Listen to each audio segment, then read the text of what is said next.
എന്താ പറയേണ്ടത്? അയ്യോ, അങ്ങനെ പറയല്ലേ. സെലിബ്രേറ്റ് എന്നൊന്നുമില്ല. ഞാൻ സാധാരണ ഒരു സ്ത്രീയാണ്. ഒരു ഇന്ത്യൻ പ്രധാനമന്ത്രി വരുമ്പോ ഒന്ന് കാണാൻ വന്നെന്ന് വെച്ചാൽ അതിലൊന്നും സെലിബ്രേറ്റിയും BJP എന്ന് പറഞ്ഞ കുത്തി കുഴക്കില്ലേ നിങ്ങള്?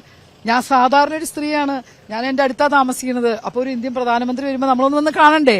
ഇങ്ങനെയുള്ളവരൊക്കെയല്ലേ നമ്മൾ വന്ന് കാണേണ്ടത്. കാണേണ്ട എന്താ കുഴപ്പം? നല്ല പരിപാടി കാണാൻ, നല്ല എന്താ പറയാ, പ്രസംഗവും കാര്യങ്ങളൊക്കെ കേട്ടു. നമ്മുടെ കേരളത്തിന് വേണ്ടി ഒരുപാട് നല്ല കാര്യങ്ങൾ ചെയ്യാമെന്ന് ഇങ്ങനെ പറയുന്നു. ആ പറയുന്ന കേൾക്കുമ്പോൾ തന്നെ ഒരു സന്തോഷം. കേരളത്തിലുള്ള എല്ലാ ജനങ്ങൾക്കും, ഇവിടെ ഉള്ള പഠിക്കുന്ന കുട്ടികൾക്കാണെങ്കിലും ആർക്കാണെങ്കിലും വിദ്യാഭ്യാസം കൊടുത്ത് ഇവിടെ തന്നെ കേരളത്തിൽ തന്നെ ജോലി കൊടുക്കാനുള്ള ഒരു കാര്യം കൂടെ ചെയ്താൽ ഞങ്ങളെ പോലുള്ള അമ്മമാർക്കൊക്കെ വലിയ സന്തോഷമായിരിക്കും. കാരണം മക്കളെ ഞങ്ങളുടെ കൂടെ കിട്ടും. ഇല്ലെങ്കിൽ എല്ലാവരും വിദേശത്ത് പോയി പഠിക്കാനാണ് പോകുന്നത്. അപ്പൊ ഞങ്ങളൊക്കെ ഒറ്റപ്പെടുകയാണ്. അപ്പോൾ ഒരു അമ്മ, അച്ഛനെ, ഞങ്ങളുടെ വീട്ടുകാരെല്ലാവർക്കും ഇങ്ങനെയുള്ള ഒരേ കുറേ കാര്യങ്ങൾ ഇവിടെ കേരളത്തിൽ വികസിച്ച് വന്നാൽ ഏതാര് ഭരിച്ചാലും ശരി നല്ല കാര്യങ്ങൾക്ക് എപ്പോഴും സപ്പോർട്ട് ചെയ്യാന്നുള്ളതേ ഉള്ളൂ. എന്റെ നിലപാട് അത്രയേ ഉള്ളൂ. വേറെ ഒന്നും കരുതരുത്.